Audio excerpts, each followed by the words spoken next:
ఓం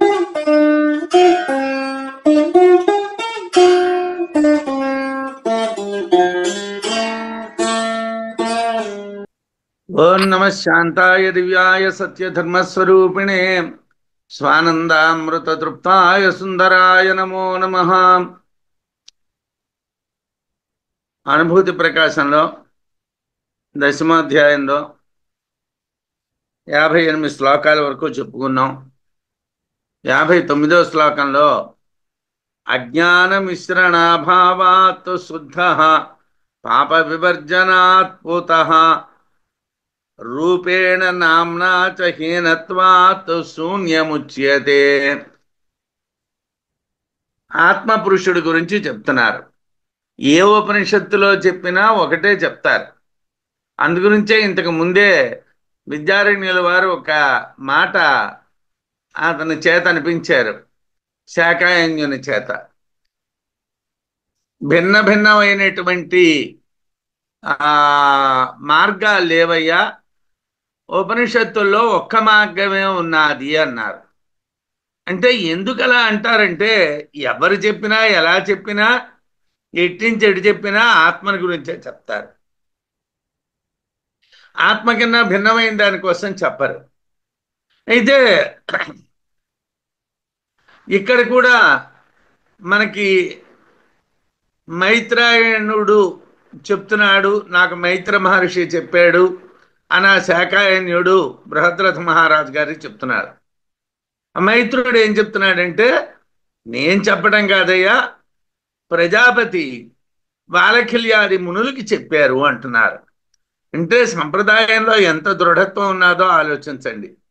సాక్షాత్తు బ్రహ్మగారు బాలఖిల్యాది మహాములు అంటే వాళ్ళు ఏమీ తెలియనిటువంటి వాళ్ళు కారు. ఊర్ధ్వరేతస్కులు, అంగుష్ట మాత్ర దేహులు, ఒక బటకని వేలంత మాత్రమే దేహం ఉంటుంది. వాళ్ళు నిరంతరం తపస్సులోనే ఉంటారు. అలాంటి వాళ్ళకి ప్రజాపతి బ్రహ్మాన్ని గురించి చెప్తున్నాడు. బ్రహ్మ అనేటువంటిది అసత్యం కాదు. మనం చాలా దృఢంగా దీని గురించి విచారణ చెయ్యాలి. మనం చాలా దృఢంగా పట్టుకోవాలి. ఎందుకోసం అంత గట్టిగా పట్టుకోవాలంటే, మళ్ళీ మళ్ళీ దొరకవు. మళ్ళీ మళ్ళీ మనకు దొరుకుతాయా? కష్టం. మైత్రాయణి ఉపనిషత్తుని మనం శంకర భగవత్పాదుల వారి యొక్క ఉపనిషత్తుల యొక్క పరంపరలో చదవడానికి దానికి వ్యాఖ్యానం లేదు. కానీ ఇక్కడ దీనికి స్వామి రామతీర్థ వారి సంస్కృతంలో రాసినటువంటి ఒక వ్యాఖ్య ఉన్నప్పటికీ ఆ వ్యాఖ్యను మనం పక్కన పెట్టి ఇవ్వలసినటువంటిది కాదు, ఆయన మహాత్ములే. అయినప్పటికీ శంకర భగవత్పాదుల వారి యొక్క వివరణల్ని కూడా ఎక్కడ ఏ శబ్దాన్ని గురించి ఎటువంటి వివరణ ఇచ్చారు అనేటువంటి తెలుసుకుంటూ మనం మైత్రేయీ ఉపనిషత్తు మరి అంతకన్నా మనం ఎంత లోతుగా ఆత్మజ్ఞానాన్ని సంపాదించుకుంటే, ఎంత దృఢంగా దాని మీద నిలబడితే ఈ ఇంద్రియ వ్యవహారాలు వీటన్నిటికీ దూరం అవుతాం, వైరాగ్యం కలుగుతుంది. అసలు వైరాగ్యం కలగాలి. ఎలా కలుగుతుంది?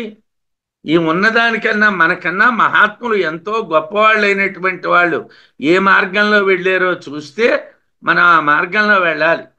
ప్రజాపతి దగ్గరికి వెళ్ళి వాలకిల్యాది మహాములు బ్రహ్మజ్ఞానం కావాలని అడిగారంటే, ఈ శరీరము, ఈ శరీర సంబంధమైనటువంటి బంధాలు, లేకపోతే దీనికి ఉండేటువంటి కీర్తి ప్రతిష్టలు, దీనికి ఉండేటువంటి డబ్బు, దీనికి ఉండేటువంటి సౌందర్యము, వీటన్నిటికీ మనం ప్రాధాన్యం ఇవ్వాలా? అజ్ఞాన మిశ్రణాభావాత్ శుద్ధ.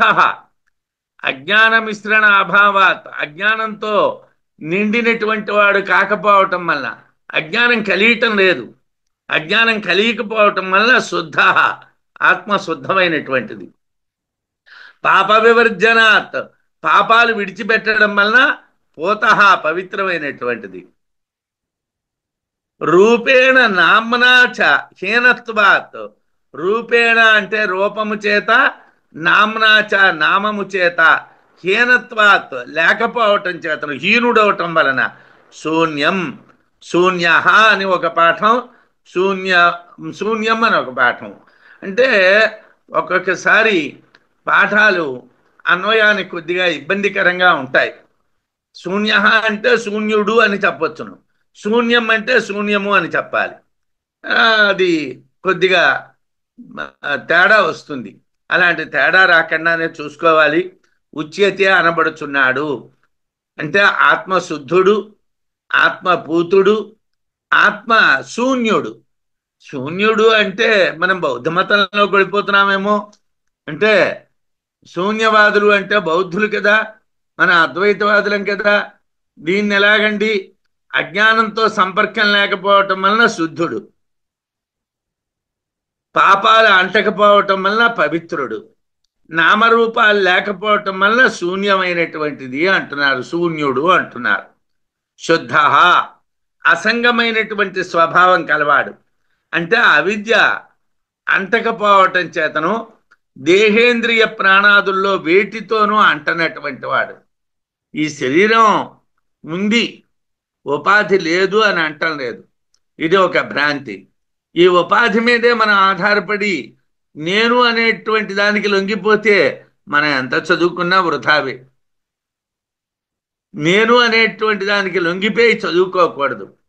బృహద్రథుడు వెళ్ళి శాకాయనుడిని నన్ను ఉద్ధరించవయ్యా అని అడిగితే శాకాయన్యుడు నాకు మైత్రుడు ఉద్ధరించాడు అని చెప్పాడు. మైత్రుడు కూడా డైరెక్ట్గా నేను చెప్తున్నానని చెప్పలేదు, ప్రజాపతి చెప్తున్నాడని చెప్పాడు. అంటే మనం ఎప్పుడైనా ఏ పని చేసినప్పుడైనా అహం అనేటువంటి చచ్చిపోయి చెయ్యాలి. నేను నాది అనేటువంటి భావం ఉండకూడదు. ఆ రెండింటికి మనం దూరంగా ఉండగలిగినప్పుడు మాత్రమే మనం చేసినటువంటిది మనకి ప్రయోజనాన్ని ఇస్తుంది. కాబట్టి అహం అనేటువంటిది లేకుండా చెప్తున్నాడు. శుద్ధుడు అని చెప్పాడు. పూతుడు అంటే పాపాలు లేకపోవటం వల్ల పవిత్రం చేసేటువంటి కర్మయందు నిష్ఠ లేనటువంటి వాడు, కర్మల యందు నిష్టం లేనటువంటి వాడు, ఏ కర్మల యందు ఆసక్తి లేనివాడు, ఇంద్రియాలన్నీ జడాలై అపవిత్రాలైనటువంటి స్థితిలో ఆత్మత్వం చేత పవిత్రత కలిగినటువంటి వాడు పూతుడు. శూన్యుడు అంటే ప్రపంచం లేనివాడు, శాంతుడు, నిర్వికారుడు, కూటస్థుడు కాబట్టి శూన్యుడు అంటారు. ఈ శూన్యుడు అనేసరికల్లా బౌద్ధవాదంలో శూన్యానికి వెళ్ళకూడదు.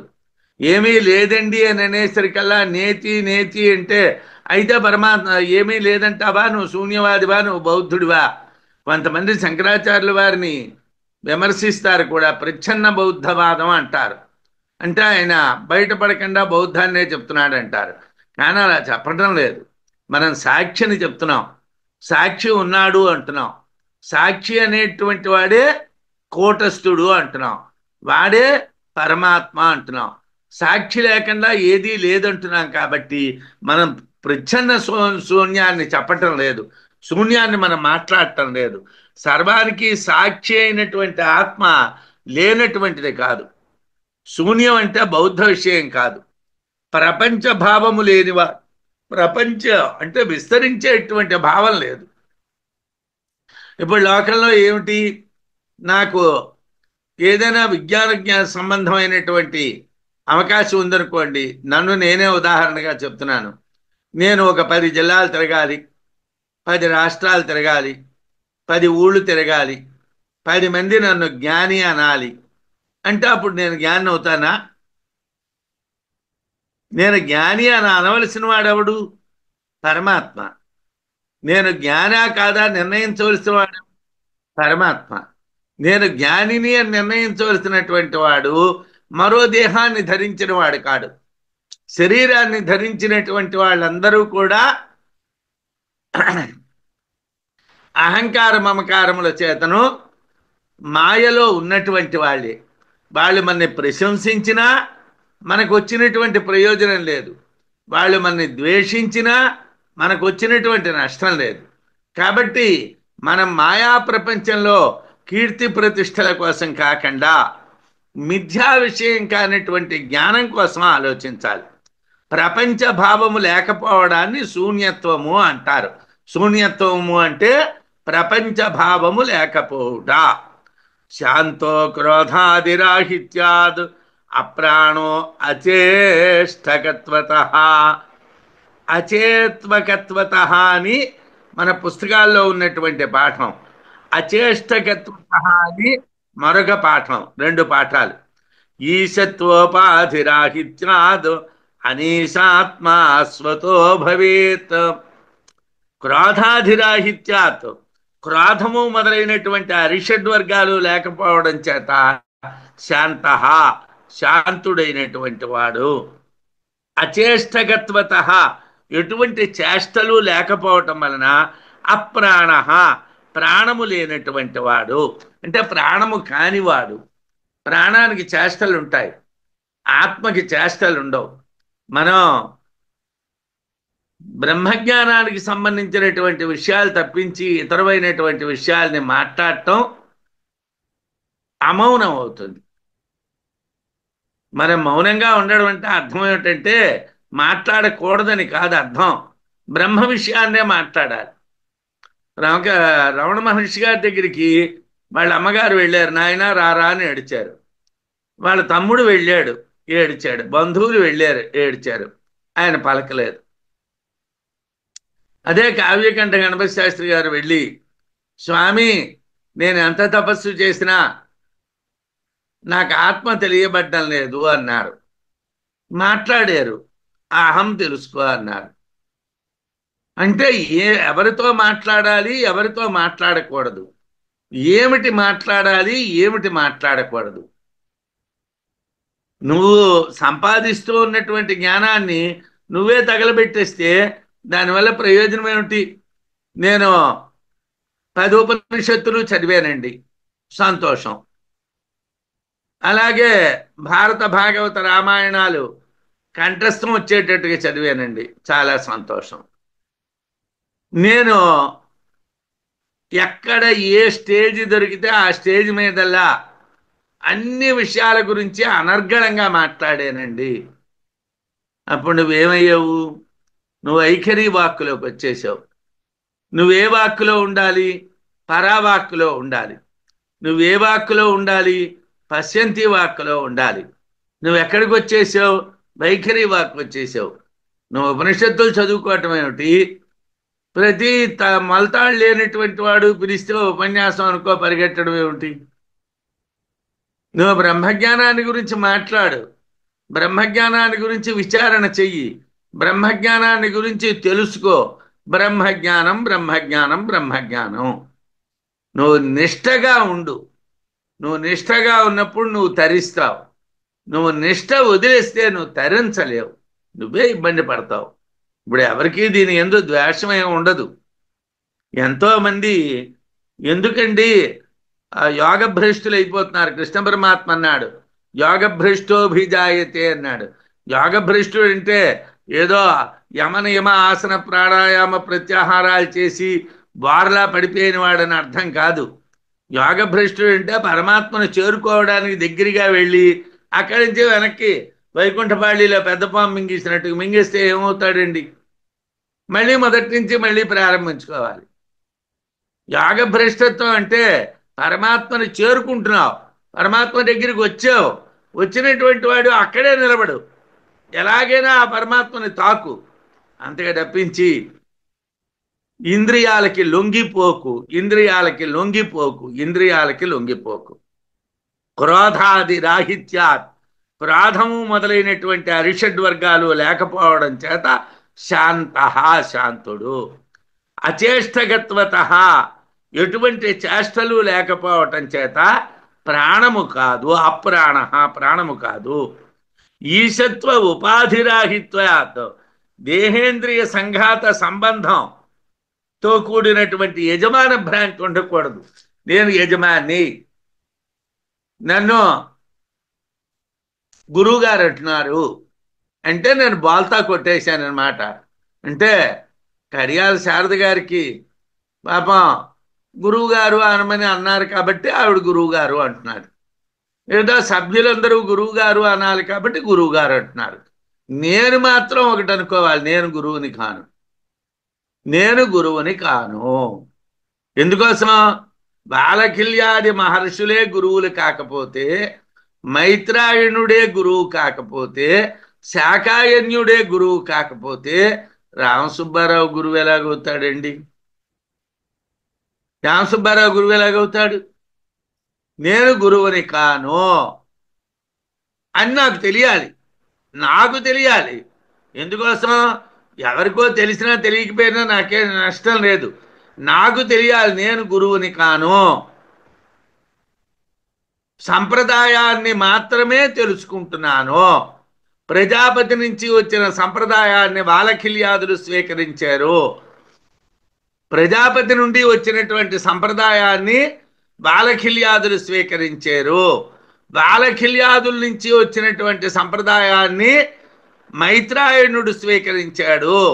మైత్రాయణుడి నుంచి వచ్చినటువంటి సంప్రదాయాన్ని శాకయాయన్యుడు స్వీకరించాడు. అలాగే నేను కూడా సంప్రదాయాన్ని స్వీకరిస్తున్నాను, కానీ నేను గురువుని కాదు, నేను ప్రవక్తని కాదు, నేను మాట్లాడేవాడిని కాదు, నేను ఉన్న విషయాలు చెప్పేవాడిని మాత్రమే, దాంట్లో ఉన్న విషయాల్ని చెప్పేవాడిని మాత్రమే. ఈశత్వ ఉపాధిరాహిత్యాత్ అంటే దేహేంద్రియ సంఘాత సంబంధంతో కూడుకున్నటువంటి యజమాన భ్రాంతి. నేను యజమాన్ని, నేను నేను నడుపుతున్నాను, నేను చేస్తున్నాను, నా వల్ల జరుగుతున్నది. నీ వల్ల ఏం జరుగుతున్నా? నీ దేహం అనేటువంటిది తాత్కాలికమైనటువంటిది. నీ దేహం అనేటువంటిది వచ్చిపోయేటువంటిది. వచ్చిపోయేటువంటి దేహంకి ప్రభుత్వం ఎక్కడి నుంచి వస్తుందయ్యా? అది ఈశ్వరుడు ఎలాగవుతాడయ్యా? అందువలన ఈశత్వ ఉపాధిరాహిత్యాత్ అనీశాత్మ, ప్రత్యేకంగా తనకు ప్రభువు లేనటువంటి ఆత్మ స్వతః తనంతట తానుగా భవే తాగుచున్నాడు. ఉపాధిరాహిత్యం వలన ఈశత్వం వస్తుంది. ఈశత్వం రావటానికి కారణం ఏమిటి? ఇంద్రియాలకి లొంగిపోకుండా ఉంటే నువ్వు ప్రభువి. ఇంద్రియాలకి లొంగిపోతే నువ్వు ప్రభువి కావు. ఇంద్రియాలకి నువ్వు లొంగిపోయేవనుకో నువ్వు ప్రభువి కావు. ఆత్మకి మరొక ప్రభువు ఉండాడు. ఆత్మకి మరో ప్రభువు అంటూ ఉండాడు. ఆత్మ తనంతట తానుగా ప్రకాశిస్తుంది. ఐషడ్వర్గాలు దేహేంద్రియ ప్రాణ సంఘాత విషయాలు అవడం చేతను అవి లేకపోతే శాంతుడవుతాడు. మనకి ఏదే ఉండకూడదు. మదం అంటే అతి సంతోషం. నన్ను మీరందరూ గౌరవించారు అన్నది నాకు కలిగినటువంటి సంతోషం. సంతోషం ఉండకూడదు, దుఃఖం ఉండకూడదు, రెండూ ఉండకూడదు, ఏదీ ఉండకూడదు. నిర్వికారుడు. ప్రాణాపాన వ్యానోదాన సమాన ధర్మములు ఉంటే చేష్టలు ఉంటాయి. ప్రాణాల యొక్క వ్యాపారములు ఉంటే శరీరంలో చేష్టలు ఉంటాయి. చేష్టలు లేకపోవటం వలన అప్రాణస్వరూపుడు, ఆత్మ ప్రాణస్వరూపుడు కాడు. దేహేంద్రియ సంఘాతానికి అభిమాని అయితే యజమానిని అనే అహంకారం ఉంటుంది. అహంకారం అంటనటువంటి వాడు కాబట్టి ఆయన అనీశుడు. ఆయనకంటూ ఎవడూ ప్రభువు లేడు, అతనికి ఎవరూ ప్రభువులు ఉండరు.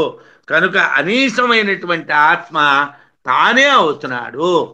అనీసమైనటువంటి ఆత్మ తానే.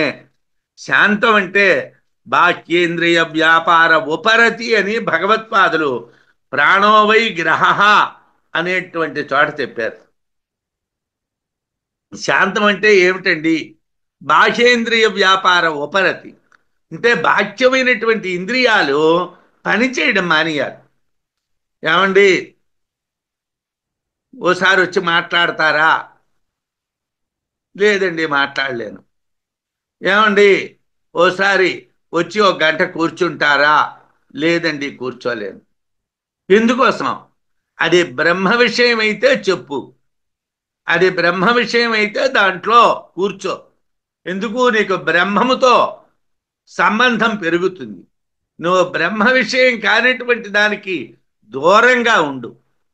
బాహ్యేంద్రియ వ్యాపార ఉపరతి కావాలి. ప్రాణో వైగ్రహ అని బృహదారణ్యకం. ప్రాణం అంటే పంచవృత్తులు. ప్రాణానికి ప్రాణము ఆత్మే. ప్రాణము పంచభూతాత్మకమైనది అయినటువంటిది. ప్రాణావై సత్యం తేషామేవ సత్యస్య సత్యం అని బృహదారణ్యకం. చెప్పారు కదా, డైరెక్ట్గా మైత్రాయణీయ ఉపనిషత్తుకి భగవత్పాదుల వారి యొక్క వ్యాఖ్యానం లేదు. కానీ ఇక్కడ చెప్పబడినటువంటి విషయాల్ని బృహదారణ్యకంలోనో ఛాందోగ్యంలోనో కఠంలోనో మరో చోటో ఎలాగ వారు వివరించారో మనం చెప్పుకుందాం. నామరూపాత్మకమైనటువంటి పాంచభౌతికము సత్యము అంటారు. పాంచభౌతికమైనటువంటి దాన్ని సత్యం అంటారు.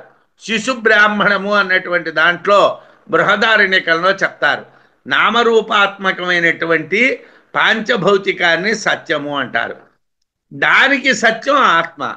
బృహదారణ్యకంలో శిశు బ్రాహ్మణంలోని మూర్తామూత్ర బ్రాహ్మణంలోని ప్రాణానికి సత్యత్వం ఎందుకు చెప్పబడిందో ఉన్నది.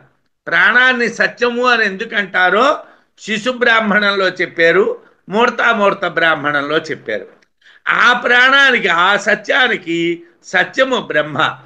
ధ్యాయతే వా లీలాయతి వా మొదలైనటువంటి మంత్రాల్లో ఆత్మ ధ్యానిస్తూ ఉన్నట్టుగా, కదులుతూ ఉన్నట్టుగా ఉంటుందని చెప్పారు. వాస్తవంగా చేష్టలు ఆత్మకి ఉండవు, ఆత్మకి వాస్తవంగా ఉండవు. ఇవా అన్నారు, ధ్యాయతి ఇవా, లేలాయతి ఇవా అన్నారు. అంటే కదులుతున్నదా అన్నట్టుకున్నది, కదలడం లేదు. ధ్యానం చేస్తున్నదా అన్నట్టుకున్నది, చేయటం లేదు. ఆత్మ అచేష్టము అంటే కదలదు, అందువలన ప్రాణము లేదు. ఆత్మే సర్వానికి అధీశుడు కనుక దానికి ఈశ్వరుడు అంటూ ఉండడు, అందువలన అనీశుడు. ఆత్మ తానే కనుక తనను తాను పొందడమే ఆత్మ. తనని తానే పొందాలి. ఆత్మని పొందడం మనకి వేదాంతంలో ఎక్కడా కూడా పరమాత్మని పొందడానికి ఏ దారులు చెప్పలేదు. కర్మకాండలోని ఉపాసనాకాండలోని చెప్పబడినటువంటి విషయాలు ఆత్మజ్ఞాన విషయమునందు పని చెయ్యవు. అవి గౌణములు, అవి ప్రధానములు కావు. దేహేంద్రియ ప్రాణ సంఘాతమునందు అభిమానం కలిగినటువంటి వాళ్ళు గౌణమైనటువంటి పనులు చేస్తూ ఉంటారు, గుణాలకు సంబంధించిన పనులు చేస్తూ ఉంటారు. అంత మాత్రం చేతను అవి ప్రామాణికములు కావు. కార్యోపాధిరయం జీవ కారణోపాధిరీశ్వర కార్యకారణతాం హిత్వా పూర్ణబోధో అవశిష్యతే. తత్వమసి అనేటువంటి ఛాందోగ్య వాక్యాన్ని ఒక శ్లోకంలో విద్యారణ్యుల వారు చెప్తున్నారు. అయం జీవ, ఈ జీవుడు కార్యోపాధి, కార్యము అంటే దేహేంద్రియ ప్రాణ సంఘాత రూప జగత్తు ఉపాధిగా కలవాడు. ఈ జీవుడు జగత్తు ఉపాధిగా కలవాడు. శరీరం ఉన్నది, ఈ శరీరానికి ఏమిటయ్యా అంటే దేహం ఉన్నది, దేహానికి ఇంద్రియాలు ఉన్నాయి, ప్రాణం ఉన్నది. ఈ సంఘాతం అంతా కలిపి ఏమిటంటున్నాం, ఒక ఉపాధి అంటున్నాం కదా. ఇదంతా కూడా, ఈ ఉపాధి అంతా కూడా జగత్తుకి సంపాదించినటువంటి. ఈశ్వర, ఈశ్వరుడు కారణోపాధి, జగత్తుకు కారణమైనటువంటి మాయ ఉపాధిగా కలవాడు. ఈశ్వరుడు ఎప్పుడూ డైరెక్ట్గా జగత్తుకు కారణం కాదు కాబట్టి, ఆయన డైరెక్ట్గా కారణం కాదు, మాయ ద్వారా కారణం. అయితే జగత్తుకి కారణం ఏమిటండి? మాయ. మాయకు కార్యం ఏమిటండి? జగత్తు. మాయకు కార్యము జగత్తు, మాయకు కారణము, జగత్తుకు కారణము మాయ. అంటే ఇట్టించటు అట్టించటు. జగత్తు అనేది కార్యము, మాయ అనేది కార్యము. ఈ రెండు, మాయ అనేటువంటి ఉపాధి, అలాగే జగత్తు దేహేంద్రియ ప్రాణ సంఘాతం అనేటువంటి ఉపాధి, రెండు నశించిపోయాయి అనుకోండి, ఉపాధులు రెండు పోయాయి అనుకోండి. కార్యకారణత అంశిత్వ, కార్యోపాధి లేదు, కారణోపాధి లేదు, దేహేంద్రియ సంఘాతం లేదు, కారణోపాధి అయినటువంటి మాయా లేదు. లేకపోతే ఏమిటవుతుంది? పూర్ణబోధ అవశిష్యతే, పూర్ణమైనటువంటి జ్ఞానం మిగులుతుంది. ఇదే చెప్తున్నాం మేము, పదే పదే నేను అంటూ ఉన్నటువంటిది ఇదే. సాధారణంగా వేదాంత మార్గంలోకి వచ్చినటువంటి వాళ్ళు లౌకిక విషయాల్ని పరిగణనలోకి తీసుకోరు. అందువలనే ఇప్పుడు అంటే పూర్వకాలంలో మనకు ఒక సమస్య కొన్నాళ్ల క్రితం ఏర్పడ్డారు. బ్రహ్మజ్ఞాన సంపన్నులైనటువంటి వాళ్ళు పౌరాణికమైనటువంటి కథల్ని చెప్పరు. పౌరాణికమైనటువంటి కథల్ని చెప్పేటువంటి వాళ్ళు బ్రహ్మజ్ఞానాన్ని మాట్లాడరు. కాబట్టి ఏమవుతున్నది, పురాణాల్లో చెప్పినటువంటి కథ యథార్థాలు అనుకుంటాం. అంటే వినాయకుడు అంటే ఎవరు, ఏదో పార్వతీదేవి కొడుకు, ఈశ్వరుడికి కూడా కొడుకు కింద భావించబడతాడు. ఆయన ఏదో గణాలకి పతి, ఆయన ఏదో విఘ్నాల్ని పోగొడతాడు, ఇలా మనం మాట్లాడుకుంటాం. ఇది ఇలాగే ఉందా? పద్మపురాణంలో గణపతి ఉత్పత్తిని ఏం చెప్పారు? విష్ణు ధర్మోత్తర పురాణంలో వినాయకుని యొక్క స్నపన విధి ఎలా చెప్పారు? ఏమండి, మనం ఒక్కొక్క పురాణంలో ఒక్కొక్క రకంగా ఉన్నది. పురాణాల్లో ఆ గణపతిని గురించి, ఈ శివపురాణంలో గణపతిని గురించి వేరేగా చెప్పారు. ఏమిటివన్నీ అంటే వాటిని మనం సమన్వయం చేసుకోవాలి. పురాణాలు కూడా వేదాంత విషయాలే, వాటిని సమన్వయం చేసుకోవాలి. మనం వాటిని చదివి అవి వేదాంతానికి ఎలా సమన్వయం అవుతాయి, బ్రహ్మజ్ఞానానికి ఎలా సమన్వయం అవుతాయో అలా చేసుకున్నప్పుడప్పుడు మనం గణపతి అంటే అర్థము తెలుస్తుంది, వినాయకుడు అంటే అర్థం తెలుస్తుంది. లేకపోతే ఏమనుకుంటాం, తీర్థానికి తీర్థం, ప్రసాదానికి ప్రసాదం. ఇలా అవడానికి కారణం ఏమిటంటే, పూర్ణమైనటువంటి జ్ఞానస్వరూపం మిగలాలి అని అంటే కార్యమైనటువంటి జగత్తుని వదిలేయాలి, కారణమైనటువంటి మాయని వదిలేయాలి. కార్యకారణాలు రెండింటినీ వదిలేస్తే మిగిలేటువంటిది ఏమిటయ్యా? ఆత్మే. తత్వమసి అన్నటువంటి వాక్యాన్ని దానికే చెప్పారు. కారణము అంటే మాయ, కార్యము జగత్తు. మాయను జగత్తును విడిచిపెడితే మిగిలేది శూన్యత, ఆత్మజ్ఞాన తత్వం. అదే ఆత్మ. అదే తత్వమసి అనేటువంటి చోట చాందోగ్యంలో చెప్పారు. కార్యకారణ కారణ కార్యాల యందు ఉపాధి భావన ఉన్నది. ఉపాధి భ్రాంతి విడిచిపెడితే సత్యే బ్రహ్మము. అక్కడ మనకి చాందోగ్యం చెప్పుకున్నాం. మీరు చాందోగ్యానికి సంబంధించినటువంటి 3 భాగాలను మనం చెప్పుకున్నాం. ఆరుని శ్వేతకేతు సంవాదం అన్నటువంటిది మొదట చెప్పుకున్నాం. దాంట్లో ఆయన ఏం చెప్పాడు? అబన్న తేజస్సులు అన్నటువంటివి చెప్పాడు. అప్పంటే నీరు, అన్నం అంటే పృథివీ, తేజస్సు. ఈ మూడింటిని త్రివృత్కరణం చేయటం చేత జగత్తు ఏర్పడుతుంది అన్నాడు. ఈ జగత్తుకి ఏది కారణము అంటే సత్తు అని చెప్పాడు. ఆ సత్తు నువ్వే అని చెప్పాడు. తత్వమసి అని చెప్పాడు. మనం ఆ భాగాన్ని చదివాం. అంటే ఎక్కడున్నది? మనం సత్యే బ్రహ్మం. అది తానే అయ్యున్నాడు. నేనే బ్రహ్మాన్ని. బ్రహ్మాన్ని నేనే అయినప్పుడు అబ్రహ్మమైనటువంటి విషయాల్ని నా మీద నేను ఎందుకు రుద్దుకోవడం? అబ్రహ్మమైనటువంటి విషయాలు నేను ఎందుకు విచారణ చేయడం?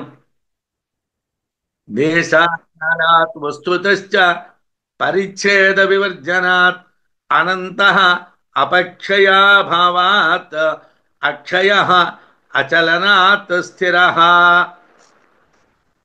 పరమాత్మ అనంతుడు అంటున్నారు, పరమాత్మ అక్షయుడు అంటున్నారు, పరమాత్మ స్థిరుడు అంటున్నారు. ఎలాగా? దేశాత్ దేశం వలన, కాలాత్ కాలం వలన, వస్తుతశ్చ పదార్థ లక్షణముల వలన, పరిచ్ఛేద వివర్జనాత్ వేరు చేయకుండా ఉంటే, పరమాత్మని దేశాన్ని బట్టి, పరమాత్మని కాలాన్ని బట్టి, పరమాత్మని వస్తువుల్ని బట్టి విడదీయకూడదు. పరమాత్మని అలా విడదీయడం తప్పు. అంటే మనం ఏదైనా ఒకవేళ తెలుసుకుంటూ ఉన్నప్పుడు ఆది భౌతికమైనటువంటి విషయాలు, ఆది దైవికమైనటువంటి విషయాలు, ఆధ్యాత్మికమైనటువంటి విషయాలు ఒకదానికన్నా ఒకటి ఉత్తరోత్తరం బలీయ. అంటే ఆది భౌతిక విషయాలను తెలుసుకున్నాం అనుకో, ఆది దైవికాలు తెలుసుకోగానే వాటిని మరిచిపోవాలి. కన్ను అన్నదాన్ని ఎప్పుడు మరిచిపోవాలి? సూర్యుడిని తెలియగానే మరిచిపోవాలి. వాక్కు అన్నది ఎప్పుడు మరిచిపోవాలి? అగ్నిని తెలియగానే మరిచిపోవాలి. శ్రాత్రము అన్నటువంటిది ఎప్పుడు మరిచిపోవాలి? దిక్కుని తెలియగానే మరిచిపోవాలి. అలాగా ఆది దైవికాలని తెలియగానే ఆది భౌతికాలని మనం వదిలేయాలి. ఆది భౌతికాలను వదిలేసిన తర్వాత ఆది దైవికాలని పట్టుకున్నాం. ఇప్పుడు ఆది దైవికాల్లో అంటే కన్నుకి ఆది దైవికం ఆదిత్యుడు అంటే ఆదిత్యుడు అనేటువంటి వాడు జ్యోతి స్వరూపమే కానీ ఆయన ఆత్మ అనేటువంటి జ్యోతిష్యు ఎందు లీనమయ్యేటువంటి వాడు జ్యోతిర్బ్రాహ్మణంలో మనం చెప్పుకున్నాం. కాబట్టి ఏమైంది, ఆదిత్యుడి కన్నా ఆత్మ మేధది. అంటే ఇప్పుడు ఒక ఫైల్ రాశాడు, ఒక గుమస్తా ఫైల్ రాశాడు. గుమస్తా ఇనిషియల్ వేసి ఆ ఫైల్ సూపరింటెండెంట్కి పంపించాడు. సూపరింటెండెంట్ చూసి దాని మీద సంతకం పెట్టి ఆఫీసర్కి పంపించాడు. ఆఫీసర్ సంతకం పెడితే అది ఆర్డర్ అయింది. అలాగే మనం ఆది భౌతికంలో ఉన్నాం. ఆది భౌతికం నుంచి మన ఆది దైవికానికి వెళ్ళాం. ఆది దైవికం నుంచి మన ఆధ్యాత్మికానికి వెళ్ళాం. ఆధ్యాత్మికానికి వెళ్ళిన తర్వాతను ఏమండి దీనికి ఆది భౌతికం ఏమిటండి, దీనికి ఆది దైవికం ఏమిటండి అని ఎవరికి అక్కర్లేదు. అక్కడ ప్రొసీడింగ్స్ మీదని పేరు ఉంటుంది. ఏదో సంథింగ్ ఇచ్చినటువంటి ఆఫీసరు, ఆ ఆఫీసర్ పేరు ఉంటుంది. అలాగా పరమాత్మ అన్నటువంటి దగ్గరికి వెళ్ళిన తర్వాతను దేశం లేదు, కాలం లేదు, వస్తువు లేదు. దేశము లేదు, కాలము లేదు, వస్తువు లేదు. దేశాత్ కాలాత్ వస్తుతశ్చ పరిచ్ఛేద వివర్జనాత్, వేరు చేయడం అనేటువంటిది జరగబడదు. కాబట్టి అనంత, ఆయన అనంతుడు అంటారు పరమాత్మని. అపక్షయాభావాత్ అంటే ఆయన ఎప్పుడప్పుడు నశించేవాడు కాడు కాబట్టి అక్షయుడు అంటారు. అచలనాత్ చలనము లేనటువంటి వాడు కాబట్టి, క్షయము లేనటువంటి వాడు కాబట్టి, చలనము లేనటువంటి కదలడు కాబట్టి అతన్ని స్థిర అంటారు. దేశకాల ద్రవ్య రూపంగా ఆత్మని వేరు చేయడానికి సాధ్యం కాదు కాబట్టి ఆత్మని అనంతము అంటారు. నాశం లేదు కాబట్టి అక్షయము అంటారు. చలనం లేదు కాబట్టి స్థిరము అంటారు.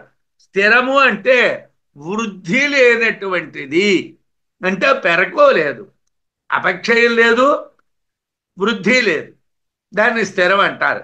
అంటే తగ్గిపోవడము లేదు, పెరిగిపోవడము లేదు, రెండూ లేనటువంటి స్థితిని స్థిరం అంటారు. నిత్యస్ఫూర్త్యా శాశ్వతోయం అజో జన్మాదివర్జనాత్ స్వతంత్ర న పరాధీన స్వమహిమ్నైవ తిష్టతి. అంటే ఆత్మ ఎలా ఉంటుంది, ఆత్మ ఎలా ఉంటుంది అన్నటువంటి దాన్ని మైత్రాయణీయ ఉపనిషత్తులో కూడా వారు వివరించారు. ఆ వివరించినటువంటి దాన్ని విద్యారణ్యుల వారు మనకు చెప్తున్నారు. నిత్య స్ఫూర్త్యా శాశ్వతోయం, నిత్యము స్ఫురిస్తున్నది కాబట్టి ఆత్మ శాశ్వతమైనటువంటిది. అంటే మనలో లోపం ఉంటే మనం ఉదయం లేచిన తర్వాతను ఒక గంట సేపు ఏదో లౌకికమైనటువంటి విషయాలు ఎవరితోనో ఫోన్లో మాట్లాడాం, ఒక గంట సేపు భార్యా పిల్లలతో గడిపాం, ఒక గంట సేపు భోజన భాజనాదులతో గడిపాం, ఉదయం సెషన్ కంప్లీట్ అయిపోయింది, మధ్యాహ్నం నిద్రపోయాం, లేచాం, మళ్ళీ లౌకికమైనటువంటి వ్యవహారాల్లోకి వెళ్ళాం, సాయంకాలం అయిపోయింది. ఏదో ఈ లోపల మనకి ఎప్పుడో ఖాళీ ఉన్నప్పుడు ఒకసారి ఓ ఉపనిషత్తు, లేకపోతే ఓ భాగవతము, లేకపోతే ఓ బ్రహ్మజ్ఞానానికి సంబంధించినటువంటి గ్రంథము తీసుకొని ఒక అరగంట గంట చదివాం, మళ్ళీ మనం లౌకికమైనటువంటి ప్రపంచంలో కొడిపాం. పడిపోతే ఏమవుతుందండి, మన స్ఫూర్తి నిత్యంగా ఉండదు, మనం నిత్యంగా ఉండదు. ఎందుకంటే మనం ఏ ఏ అవకాశం వచ్చినా డిటాచ్ అయిపోతున్నాం, దానికి దూరం అయిపోతున్నాం. అలా అయిపోతే పరమాత్మ నీకు అంటాడు, నిత్యస్ఫూర్త్యా పరమాత్మ అనేటువంటిది నిత్యం స్మరణలో ఉండవలసినటువంటిది. అందువలన అయం ఆత్మ శాశ్వత, ఈ ఆత్మని శాశ్వతుడు అంటారు. ఈ ఆత్మ ఎందుకు శాశ్వతం అండి అని అంటే ఎప్పుడూ బుద్ధిలో ఉంటాడు, ఉండాలి. అలా ఉంటేనే బ్రహ్మజ్ఞానం. బ్రహ్మజ్ఞానం అంటే ఏదో అవకాశం ఉన్నప్పుడు ఒకసారి తలుచుకొని మిగతా సమయం అంతా లోక వ్యవహారాల్లో గడిపితే దాన్ని బ్రహ్మజ్ఞానము అనరు. బ్రహ్మజ్ఞానము అంటే శాశ్వతమైనటువంటిది, అంటే నిత్యము స్ఫూర్తి కలిగినటువంటి వాడు.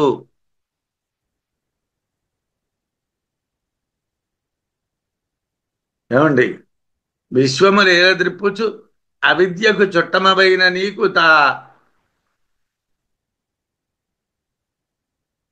విశ్వములు ఏలద్రిప్పుచు అవిద్యకు చుట్టమవైన నీకు,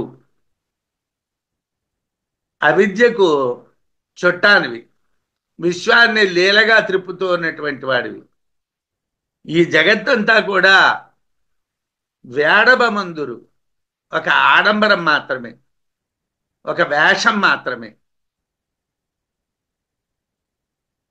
ఆయన శాశ్వతమైనటువంటి లక్ష్మి, జయము, కీర్తి నీకు కావాలా? శాశ్వత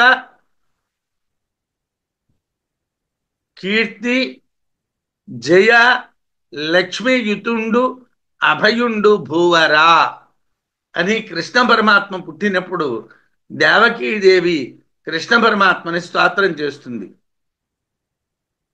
శాశ్వతమైనటువంటి లక్ష్మి అంటే ఏమిటి? మన దగ్గర ఉన్నటువంటి ధనం కాదు. ఎందుకు కాదండి? మనకి పూర్వంలో కూడా చాలా మంది ధనవంతులు ఉన్నారు. మన కళ్ళ ముందరే కొంతమంది ధనవంతులు పేదవాళ్ళగా మారారు. మన కళ్ళ ముందర పేదవాళ్ళు కొంతమంది ధనవంతులుగా మారారు. ధనం శాశ్వతమైనటువంటి లక్ష్మి కాదు. అసలు ధనం అనేటువంటిది అర్థం, ధనం అంటే ఏమిటండి? ధనమగ్నిర్ధనం వాయు, ధనం సూర్యో ధనం వసు, ధనమింద్రో బృహస్పతి, వరుణం ధనమస్నుతే. ధనం అంటే ఏమిటనుకుంటున్నామండి? కరెన్సీ నోట్లో బంగారం అనుకుంటున్నారు. అది అమాయకత్వం.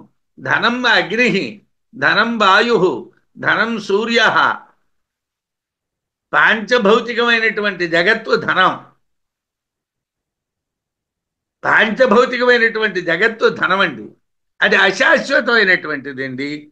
అది నిత్యస్ఫూర్తి కలిగినటువంటిది కాదండి జగత్తు. నిత్యస్ఫూర్త్యా శాశ్వతోయం అజో జన్మాదివర్జనాత్. జన్మాదివర్జనాత్ అంటే జన్మ మృత్యు రహితుడు అవడం చేతనో అజహా పుట్టుకలేని వాడు. ఎందుకంటే పుడితే చస్తాడు. జాతస్య హి ధ్రువో మృత్యు ధ్రువం జన్మ మృతస్య చ. భగవద్గీతలో కృష్ణ పరమాత్మ అన్నాడు, పుట్టాడు అంటే చస్తాడు, చచ్చాడు అంటే పుడతాడు. రెండూ లేవు పరమాత్మ. స్వతంత్ర నా పరాధీన. ఆయన స్వతంత్రమైనటువంటి వాడు, ఎవరి అధీనంలోనే లేడు, ఇతరుల యొక్క అధీనంలో లేడు. స్వమహిమ్నాయేవా, తన యొక్క మహిమ చేతనే తిష్టతి ఉంటున్నాడు. ఆయన మహిమ ఎందే ఆయన ఉన్నాడు. ఆయన ఎవ్వరికీ కూడా లొంగి లేడు. ఆత్మ ఎప్పుడూ ఒకే రూపంలో ఉండటం వలన శాశ్వతం. ఎటువంటి విపరిణామములు లేకపోవటం వలన జన్మ జరా మృత్యు మొదలైనటువంటి వికారాలు లేకపోవటం వలన అజుడు.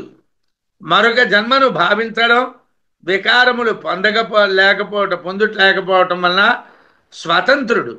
ఆయనకి మరో రకమైనటువంటి భావన కానీ వికారాలు లేవు కాబట్టి స్వతంత్రుడు. ఆత్మ తన మహిమ యందు తానే ఉన్నది. అది మరొక దానిపై ఆధారపడి ఉండదు. ఇతర ఉపనిషత్తుల్లో కూడా స భగవః కస్మిన్ ప్రతిష్ఠతి స్వే మహిమ్ని. ఆ భగవంతుడు దేంట్లో ఉన్నాడండి? తన మహిమలోనే ఉన్నాడయ్యా. ఆయన ఎక్కడున్నాడండి అని అంటే ఆయన యొక్క మహిమలోనే ఆయన ఉన్నాడు. ఆయన ఎవ్వరి యొక్క అధీనంలోని లేడయ్యా. సవాయేష శుద్ధ పోత శూన్య శాంతో అప్రమాణో నిరాత్మ అనంత అక్షయ స్థిరశాశ్వత అజస్వతంత్ర స్వే మహిమ్ని తిష్టతి అనే ఆత్మను గూర్చి మైత్రాయణీయ స్మృతి చెప్తున్నారు. మైత్రాయణీయ స్మృతిలో ఏమిటని చెప్తున్నారంటే, ఆత్మశుద్ధుడు, పవిత్రుడు, వికారములు లేనివాడు, శాంతుడు, అక్షయుడు, ప్రమాణాలకు అందనటువంటి వాడు, అప్రమేయుడు, అనంతుడు, స్థిరుడు, శాశ్వతుడు, అజుడు, స్వతంత్రుడు, తన మహిమ ఎందే ఉంటాడు అని చెప్తున్నాడు. దానికి వేరే ఆధారం ఏది లేదు. మహిమా ఆశ్చర్య రూపత్వాద్ అఖండైక రసాత్మత ఆధారాంతర రాహిత్యాత్ స్థితిరత్ర ఉపచర్యతే. ఏమంటే ఆత్మ ఉందా లేదా ఇంతకీని? ఏమంటే ఆత్మ ఉన్నదంటారా లేదంటారా?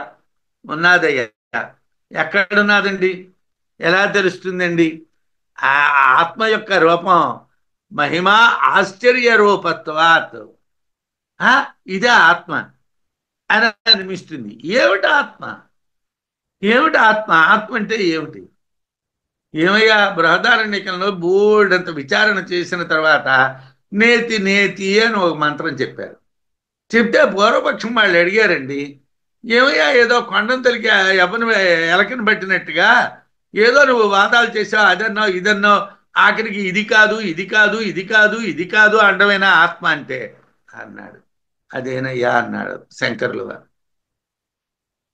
అంటే ఆశ్చర్యమైనటువంటి రూపం కలిగినటువంటిది. మహిమా ఆశ్చర్య రూపత్వాత్ అఖండైక రసాత్మత. మహిమా ఆశ్చర్య రూపత్వాత్, ఆత్మకుండేటువంటి మహిమ ఆశ్చర్యమైనటువంటి రూపం కలిగినటువంటిది. అణిమా మహిమా గరిమా లఘిమా ప్రాప్తి ప్రాకామ్యము ఈశత్వము వసిత్వము అని చెప్పినటువంటి అష్టసిద్ధుల్లోది కాదు ఈ మహిమ. మనకు ఉన్నాయి. అణిమా మహిమా చైవ గరిమా లఘిమా తథా ప్రాప్తి ప్రాకామ్యం ఈశత్వం వచిత్వంచ అష్టధా అని 8 చెప్పాం. ఆ 8 యోగ సిద్ధులు అంటారు. ఆంజనేయ స్వామి వారు చిన్న రూపంగా మారిపోయారు, పెద్ద రూపంగా మారారు. సీతాదేవి అనుమానించింది, ఆయన చిన్న పక్షి రూపంలో ఆవిడతో మాట్లాడుతూ ఉండి అన్నాడు. ఆవిడ ఏడుస్తూ ఉంటే, అమ్మా నువ్వు మరీ అంత దుఃఖపడకమ్మా, అవసరం అనుకుంటే నిన్ను ఈ క్షణంలోనే పట్టుకో వెళ్ళి రాముడి దగ్గర కూర్చోబెట్టేస్తానన్నాడు. అంటే అదేమిటయ్యా, కథం బాల్ప శరీరస్వం మామితో నేతుమిచ్చసి, ఇంతెంత ఉన్నావు నువ్వు, చిన్న పక్షివి, నన్ను ఎలా పట్టుకో వెళ్తావయ్యా అన్నాడు. అంటే ఆయన నవం పరిభవం కృతం, నాకు ఒక కొత్త పరాభవం జరిగింది అనుకొని ఆయన శరీరాన్ని పెంచారు. పెంచి చూపించేసరికల్లా అమ్మవారు ఆయన మహిమా రూపాన్ని చూశారు. ఆ మహిమ గురించి ఇక్కడ మాట్లాడటం లేదు. ఇక్కడ మహిమ ఆశ్చర్య రూపత్వాత్, ఆత్మకుండేటువంటి మహిమ ఆశ్చర్యాన్ని కలిగించేటువంటి రూపం కలిగింది అవడం వలన అఖండైక రసాత్మత. అఖండైక రసాత్మత అంటే ఏమిటి? దేశకాలాది వస్తు పరిచ్ఛేదం లేని ఏకరసమైనటువంటి ఆత్మ. అంటే ఇప్పుడు ఉప్పు గడ్డలో ఉప్పే ఉంటుంది, బంగారం గడ్డలో బంగారమే ఉంటుంది, వెండి గడ్డలో వెండే ఉంటుంది. అలాగా ఆత్మలో ఆత్మే ఉంటుంది. ఆత్మలో ఏమీ ఉండవు, ఆత్మలో ఎటువంటి వికారాలు ఉండవు. అఖండ ఏకరసాత్మత, దేశకాలాది వస్తు పరిచ్ఛేదం లేనటువంటి ఏకరసమైనటువంటిది ఆత్మ. ఆధారాంతర రాహిత్యాత్, వేరొక ఆధారం ఉపాధి లేకపోవటం వలన స్థితి ఉనికి అన్నటువంటిది అత్ర ఉపచర్యతే, ఈ దేహంలో ఉపచారం మాత్రమే.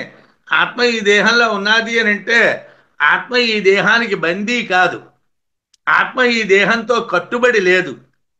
దేహ భ్రాంతిని విడిచిపెట్టమన్నటువంటిదే మొత్తం వేదాంతం చెప్పేటువంటిది. మొత్తం వేదాంతం దగ్గరికి అడుగు పెట్టేవాడికి మొట్టమొదట ఉండవలసిన గుణం ఏమిటంటే శరీరం మీద భ్రాంతి ఉండకూడదు. నా శరీరం మీద నాకు భ్రాంతి ఉన్నది అనుకున్నటువంటి వాడు 1000 ఉపనిషత్తులు చదివినా, బ్రహ్మసూత్రాలు అప్పజెప్పినా, భగవద్గీత నవిలి అవతల పడేసిన ప్రయోజనం వేస్ట్, ఏమీ లేదు. ఎందువల్ల?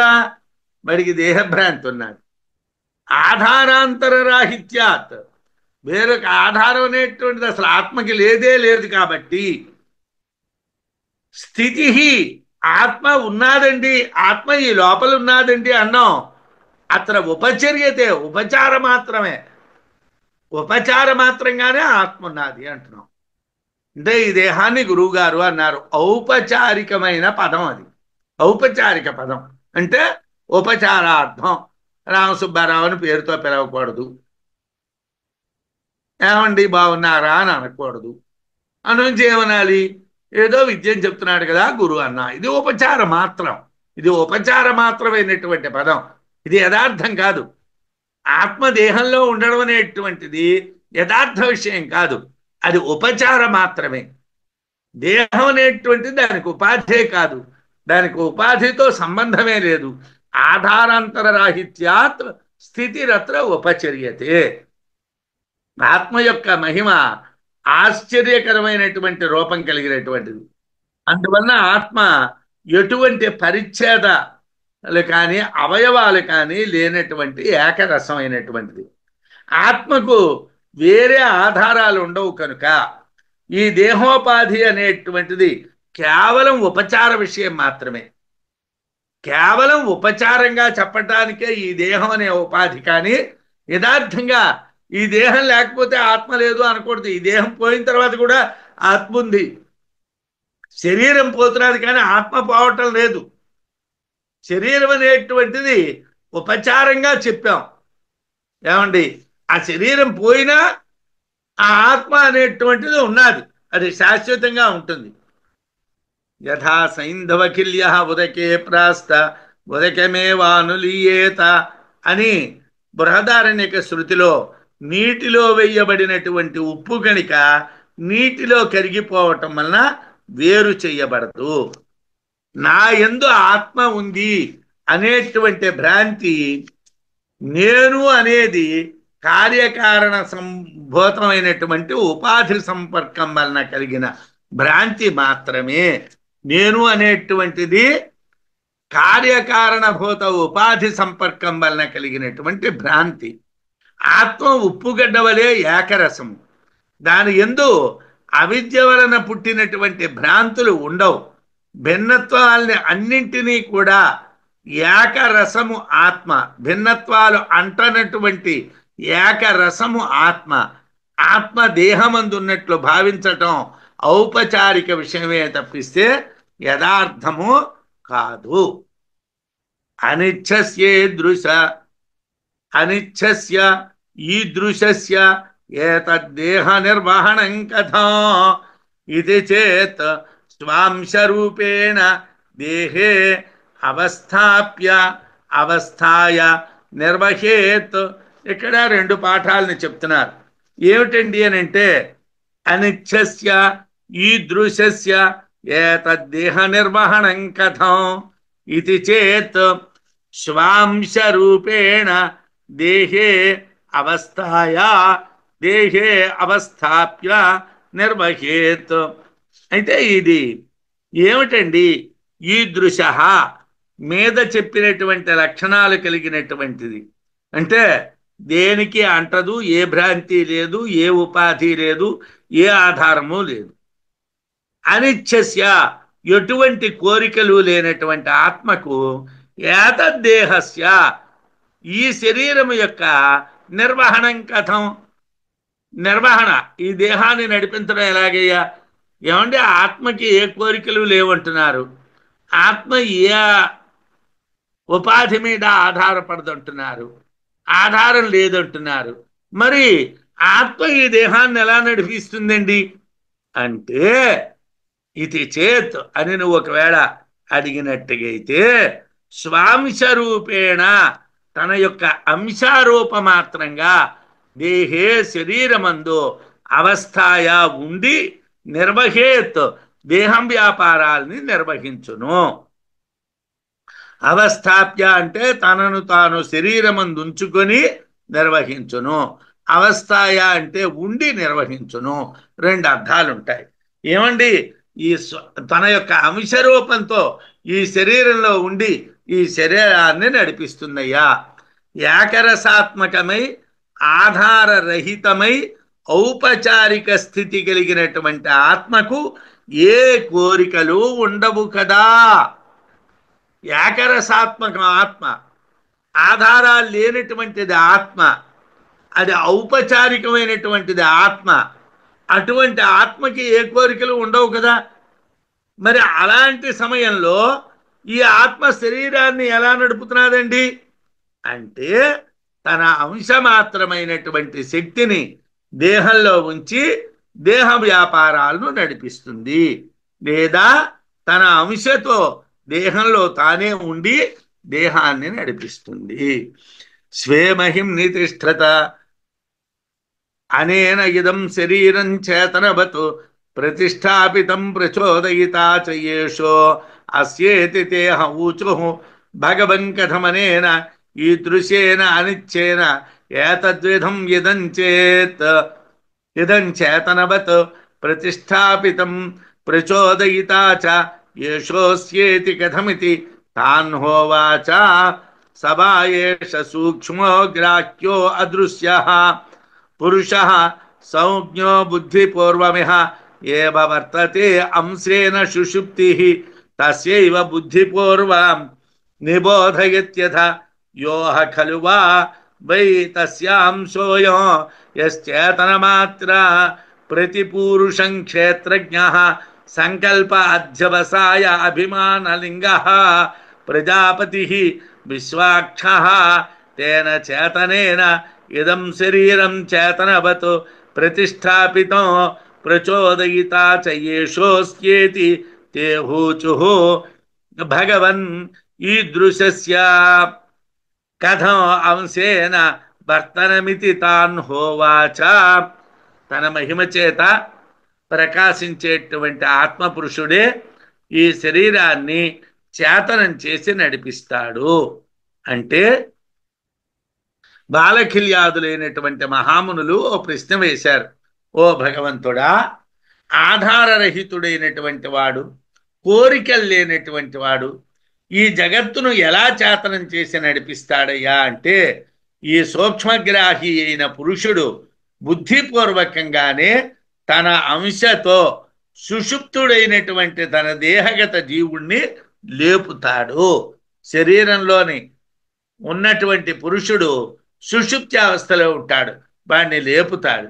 ప్రతి జీవిలోని అంతర్గతంగా సంకల్ప రూపంగా చేతనమై ఉండేటువంటిది అతని అంశే. ప్రతి జీవుల్లోని కూడా అంతర్గతంగా సంకల్ప రూపంగా చేతనత్వం కలిగి ఉన్నటువంటిది ఆ పరమాత్మ యొక్క అంశే. ఆయనే అధ్యవసాయంగా అభిమాన లింగంగా ప్రజాపతిగా విశ్వాక్షుడుగా ఉన్నాడు. నిత్య చైతన్యుడైనటువంటి అతను వలననే శరీరం చైతన్యవంతం అవుతున్నది. ఆ పరమాత్మ వల్లనే ఈ శరీరం చైతన్యవంతం అవుతున్నది. ఆ పరమాత్మే ఈ శరీరాన్ని నడిపిస్తున్నాడు. ఆయనే ఈ శరీరాన్ని నడిపిస్తున్నాడు. ఆయన యొక్క అంశ వలనే నడుస్తున్నది. పరబ్రహ్మే చైతన్య ప్రేరకుడు అంటే ప్రజాపతిని తిరిగి వాలకిల్యాదులు ఇలాంటి పరమ పురుషునికి అంశ ఎలా ఉన్నది అని ప్రశ్న వేశారు. దానికి సమాధానం చెప్తారు.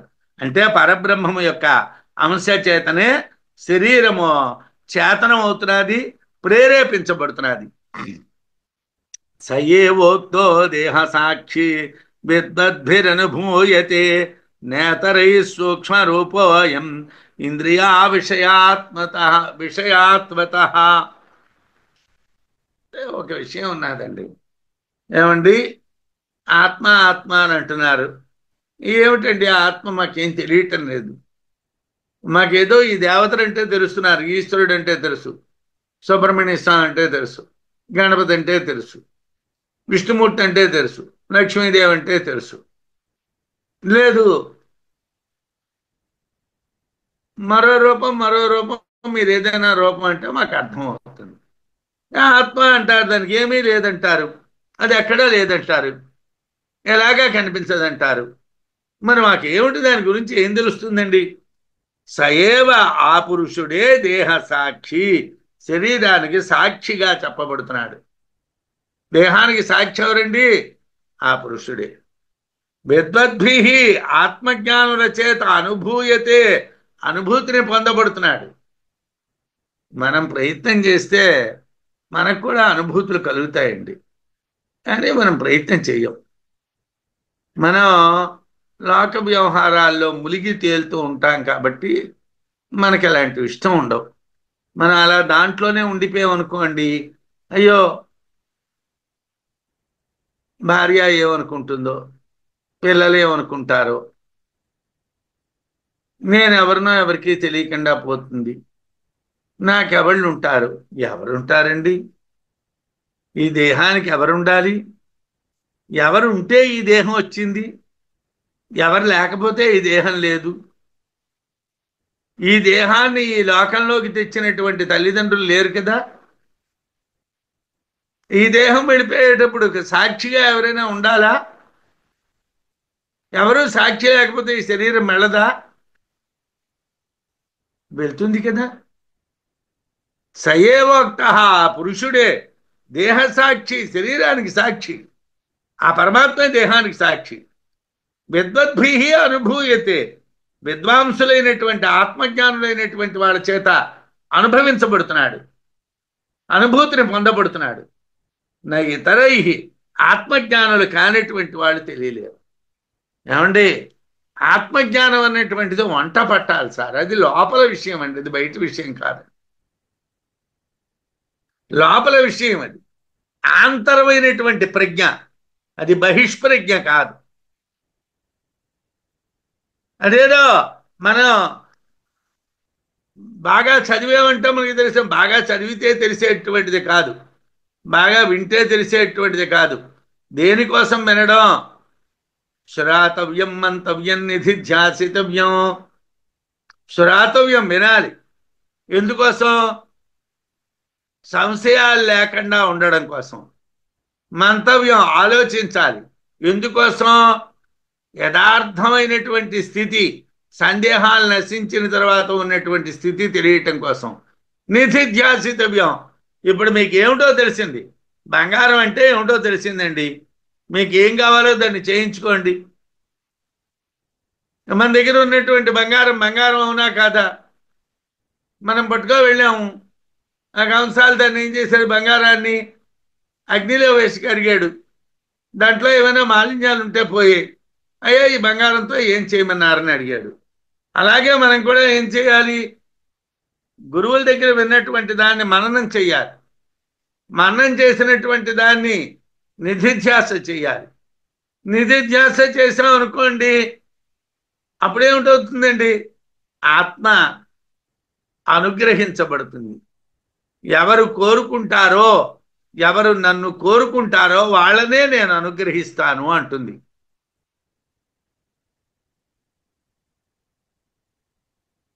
ఏమండి, పాండిత్యం చేత కానీ బలం చేతన కానీ ఆత్మ తెలియబడదు.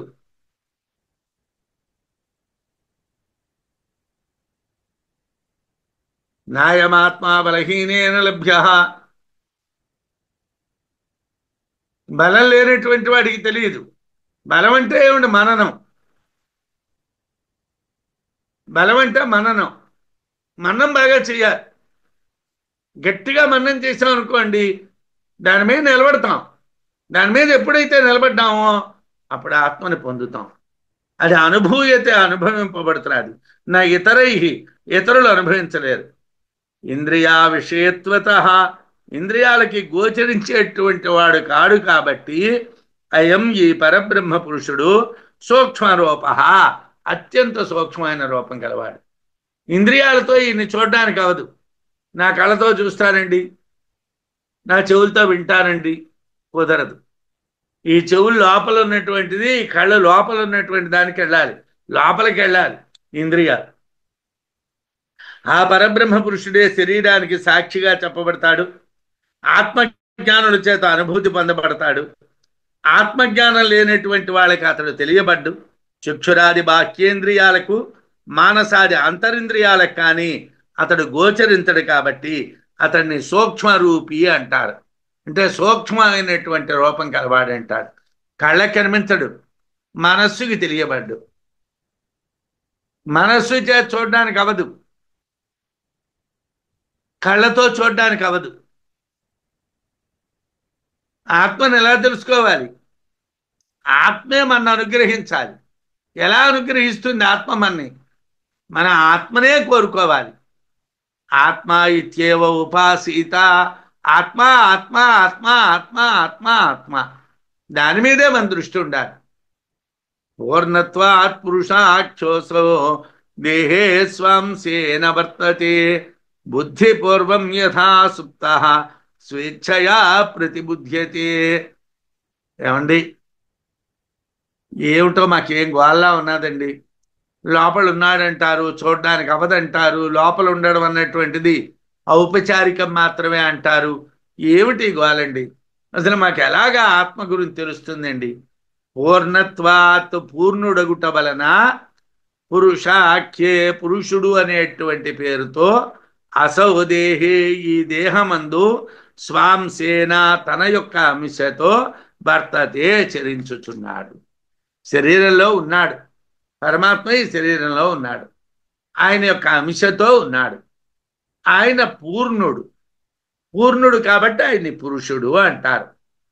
యథా, ఏ విధముగా, బుద్ధిపూర్వం, ఇచ్ఛాపూర్వకముగా, సుప్త, సుషుప్తిని పొందెనో, తథా, ఆ విధంగానే, స్వేచ్ఛయా, తన కోరిక ప్రకారమే, ప్రతిబుధ్యతే, లేస్తాడు, నిద్ర నుండి బయటకు వస్తాడు. నిద్ర ఏమిటండి? అసలు పరమాత్మ పడుకోవడం ఏమిటి? పరమాత్మ లేవడం ఏమిటి? ఆయనకి అవస్థాత్రయం ఉంటుందా? ఆయనకి జాగ్రత్త అవస్థ, సుషుప్తి అవస్థ, స్వప్నావస్థ అని 3 అవస్థలు ఉంటాయా? ఏం లేదండి. ఈ లోపల ఉన్నటువంటి వాడి గురించి చెప్తున్నాడు. పూర్ణమైనటువంటి వాడు అవడం చేత పురుషుడు. ఈ దేహమందు తన అంశతో ప్రవర్తిస్తాడు. ఏ విధంగా తన కోరిక మేరకు సుషుప్తిని పొందాడో, అదే విధంగా తన కోరిక మేరకే ఇంద్రియాలు ప్రకాశించేటట్టుగా లేస్తాడు, జాగ్రత్తలోకి వస్తాడు. పురుషుడు అంటే ఏమిటండి? ఆకాశవత్ సర్వగతత్వాత్ పూర్ణ ఇది పురుష. ఆకాశములాగా అంతటా వ్యాపించి ఉన్నటువంటి వాడిని పురుషుడు అంటారు అని భగవత్పాదుల వారు రాసినటువంటి వ్యాఖ్య ఇది. ఆకాశవత్ సర్వగతత్వాత్ పూర్ణ ఇది పురుష. ఆకాశము వలె అంతటా నిండినటువంటి వాడు కాబట్టి పూర్ణుడు అని పురుష శబ్దంకి అర్థం.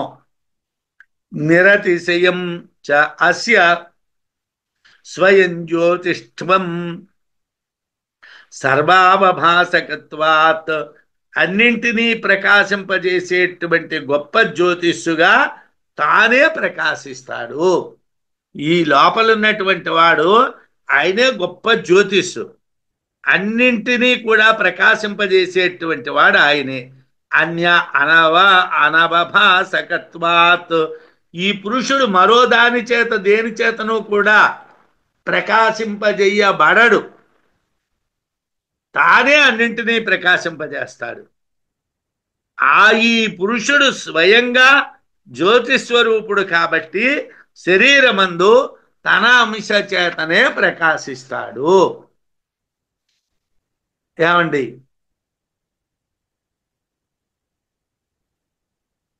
స్వసమాన సన్ ఉభౌ లోకావను సంచరంతి.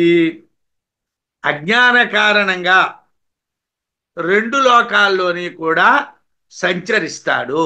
అజ్ఞాన కారణంగా 2 లోకాల్లోని కూడా సంచరిస్తాడు. అంటే సమాన సన్నభో లోకావను సంచరంతి. అజ్ఞాన కారణంగా ఈ పరలోకాల్లో సమాన రూపంతో ఆయన సంచారం చేస్తూ ఉంటాడు. ఈ లోకంలోని పరలోకంలోని కూడా ఆయన అజ్ఞానంతో కూడినటువంటి రూపంతో సంచారం చేస్తూ ఉంటాడు.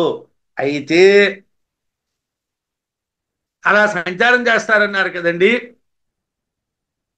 అజ్ఞాన కారణంగా ఆయన ఈ లోకంలోని పరలోకంలో తిరగడం అంటే ఏమిటండి? ఆత్మ స్వయంగా సంచారం చెయ్యటం లేదు. ఆత్మ తానంతట తానుగా ఎక్కడికి వెళ్ళడం లేదు, ఎక్కడి నుంచి రావడం లేదు. మరేమిటయ్యా? ధీసాదృశ్యం ఏవ ఉభయలోక సంచరణ హేతు న స్వతః. ఆత్మబుద్ధితో ఆభాసద్వాత్ ద్వారా తాదాత్మ్యము వలన ఈ రెండు లోకాల్లో సంచరిస్తున్నది అనిపిస్తుంది. అంటే బుద్ధి యొక్క సాదృశ్యం చేతనం, అంటే బుద్ధితో తాదాత్మ్యం పొందినట్టుగా ఉండడం వలన ఈ ఆత్మ ఈ లోకంలోని పరలోకంలోని కూడా తిరుగుతున్నది అన్నట్టుగా ఉంటుంది. ఈ రెండు లోకాల్లో సంచరిస్తున్నది అన్నట్టుగా ఉంటుంది. కానీ స్వతః స్వయంగా ఆత్మ ఎక్కడికి సంచరించటం లేదు. ఈ రెండు లోకాలే సుషుప్తి జాగ్రత్త. రెండు లోకాలు అంటే ఏమిటండి? సుషుప్తి జాగ్రత్తని, ఈ రెండింటిని రెండు లోకాలు అంటారు. రెండు లోకాలు అంటే సుషుప్తి జాగ్రత్త అనబడేటువంటివి రెండు.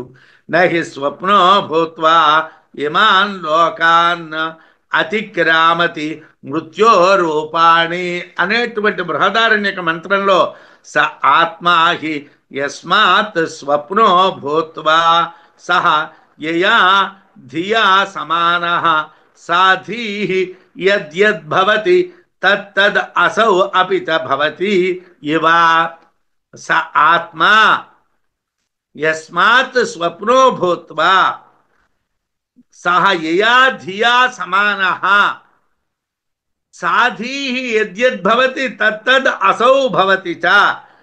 ఆత్మ ఏ బుద్ధితో సమానం అవుతున్నదో ఆ బుద్ధి ఏది ఏదిగా మారితే ఈ ఆత్మ కూడా అదే రూపంలో మారినట్టు ఉంటుంది. అంటే స్వయంగా ఆత్మ ఈ రూపంలో ఉన్నది, ఆ రూపంలో ఉన్నది అని ఆత్మకి రూపాలు లేవు. ఆత్మకి రూపాలు లేవండి. ఆత్మ బుద్ధిని బట్టి రూపాలని పొందుతున్నది. యథార్థంగా ఆత్మకి రూపాలు లేవు, బుద్ధిని బట్టి రూపాలు. అంటే ఆత్మ ఎటువంటి రూపాలతో ఏ బుద్ధితో సమానం అవుతున్నదో, ఆత్మ ఏ బుద్ధితో తాదాత్మ్యాన్ని పొందుతున్నదో, దాంతో కలిసి ఉన్నట్టుగా ఉంటున్నదో, ఆ బుద్ధి ఏది ఏది అయితే అది అదిగా కూడా ఆత్మ కనిపిస్తూ ఉంటుంది. బుద్ధి స్వప్న స్థితిని పొందినట్లుంటే అదే స్థితిలో ఆత్మ ఉన్నట్టుగా ఉంటుంది. బుద్ధి మేల్కొన్నట్లుంటే ఆత్మ కూడా మేల్కొన్నట్లు ఉంటుంది. కాబట్టి బుద్ధ్యానుసారంగానే సుషుప్తి జాగ్రత్త అనేటువంటివి కానీ ఆత్మకు యథార్థంగా ఈ రెండు లక్షణాలు లేవు. ఆత్మ ఈ రెండు లక్షణాలు కలిగినటువంటిది కాదు. ఆత్మకి రెండు లక్షణాలు లేవు. ఆత్మకి ఏ లక్షణాలు లేవండి అని అంటే ప్రధానంగా ఆత్మ బుద్ధి ఎలాగ ప్రవర్తిస్తే అలా ప్రవర్తిస్తుంది. ఎందుకంటే దాని తాదాత్మ్యం వలన అలా ప్రవర్తిస్తున్నాడు. ఆత్మ బుద్ధి యొక్క తాదాత్మ్యం వలన బుద్ధి ఎలా ఉంటే అలా ఉంటుంది. అందువలన బుద్ధి నిద్రించినట్టుగా ఉంటే ఆత్మ నిద్రించినట్టుగా ఉంటుంది. బుద్ధి జాగ్రత్త అయినట్టుగా ఉంటే ఇది జాగ్రత్త అయినట్టుగా ఉంటుంది. అంటే బుద్ధి ఏ రూపంలో ఉంటే ఆత్మ ఆ రూపంలో ఉన్నట్టుగా మనకి అనిపిస్తుంది. యథార్థానికి ఆత్మకి ఎటువంటి అవస్థలు లేదు. పూర్ణత్వాత్ పురుషాఖ్యేసౌ దేహే స్వాంశేన వర్తతే బుద్ధి పూర్వం యథాసుప్త స్వేచ్ఛయా ప్రతిబుధ్యతే. బుద్ధి ఎలాగైతే ప్రవర్తిస్తుందో అలాగే స్వేచ్ఛగానే ఇది ప్రవర్తిస్తుంది. కానీ ఇది ప్రత్యేకించి ప్రవర్తించడం అంటూ ఏమీ ఉండదు. ఆత్మకి ఎటువంటి వికారాలు లేవు కాబట్టి ఆత్మ నిద్రపోదు, లేవదు. ఆత్మ నిద్రపోతున్నది అని అనుకోవడానికి కారణం బుద్ధి, అవిద్యామూలకమైనటువంటి బుద్ధి కారణం. ఆత్మ లేస్తున్నది అనుకోవటానికి కారణం అవిద్యామూలకమైనటువంటి బుద్ధి. అంతగా తప్పించి ఆత్మకి ఈ రెండు లక్షణాలు లేవు అని చెప్పారు. స్వస్తి.